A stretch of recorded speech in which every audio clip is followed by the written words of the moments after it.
বাংলাদেশ ও চীনের মধ্যে সাম্প্রতিক চুক্তি এবং সমঝোতা স্মারকগুলোকে ভারতীয় গণমাধ্যমগুলো দক্ষিণ এশিয়ার ভূ রাজনীতিতে একটি বড় এবং তাৎপর্যপূর্ণ মোড় হিসেবে দেখছে এবং এতে নয়াদিল্লির কৌশলগত নিরাপত্তা ও ভূ রাজনৈতিক উদ্বেগ প্রকাশ পেয়েছে। বাংলাদেশের প্রধানমন্ত্রী তারেক রহমানের চীন সফরকালে দুই দেশের মধ্যে তিস্তা প্রকল্প, মোংলা বন্দর অর্থনৈতিক অঞ্চল এবং প্রতিরক্ষা খাতে সহযোগিতার মতো বিষয়ে গভীর অংশীদারিত্বের বিষয়টি ভারতীয় সংবাদ মাধ্যমে গুরুত্বের সাথে আলোচিত হচ্ছে।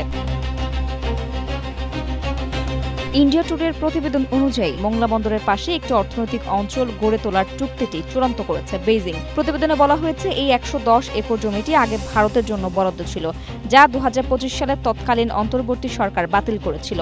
মোংলা বন্দরে চীনের এই বিনিয়োগ বঙ্গোপসাগর ও ভারত মহাসাগরে বেইজিংয়ের সামরিক ও কৌশলগত উপস্থিতি আরও শক্তিশালী করতে পারে বলে তারা মনে করছে। এটিকে পাকিস্তানের গোয়াদর ও আফ্রিকার জিবুতির মতো চীনের স্ট্রিং অব পার্লস কৌশলের অংশ হিসেবে দেখা হচ্ছে।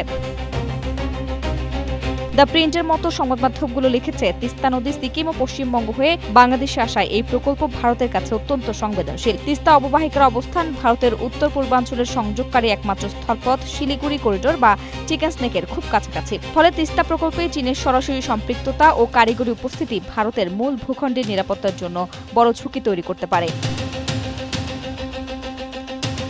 দ্য হিন্দু মনে করে, আগের সরকার ভারতের সঙ্গে তিস্তা নিয়ে সমঝোতার অপেক্ষা করলেও বর্তমান সরকার সরাসরি চীনের কারিগরি ও আর্থিক সহায়তা নিয়ে কাজ এগিয়ে নিতে চাচ্ছে। এনডিটিভির প্রতিবেদন ও বিভিন্ন ভারতীয় প্রতিরক্ষা বিশ্লেষণে বলা হয়েছে, বাংলাদেশ চীন থেকে ২৪টি উন্নত J-10CE যুদ্ধ বিমান কেনার পরিকল্পনা করছে। পাকিস্তানের পর বাংলাদেশ এই বিমান ব্যবহার করলে ভারতের দুই সীমান্তের আকাশসীমায় চীনা প্রযুক্তির আধিপত্য বাড়বে বলে তারা আশঙ্কা করছে। লালমনিরহাটের মতো কৌশলগত বিমান ঘাঁটিগুলোতে সম্ভাব্য চীনা কারিগরি কর্মকর্তাদের উপস্থিতি ভারতের সীমান্ত প্রতিরক্ষাকে নজরদারির আওতায় নিয়ে আসতে পারে। ভারতের আউটলুক ম্যাগাজিন স্পষ্ট করেছে যে, ভারতের মূল দুশ্চিন্তা কেবল বাণিজ্য নয়, বরং ভৌগোলিক অবস্থান ও দীর্ঘমেয়াদী নিরাপত্তা।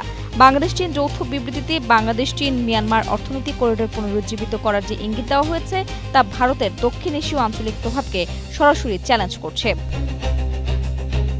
আফরোজা দিবা, এশিয়া পোস্ট।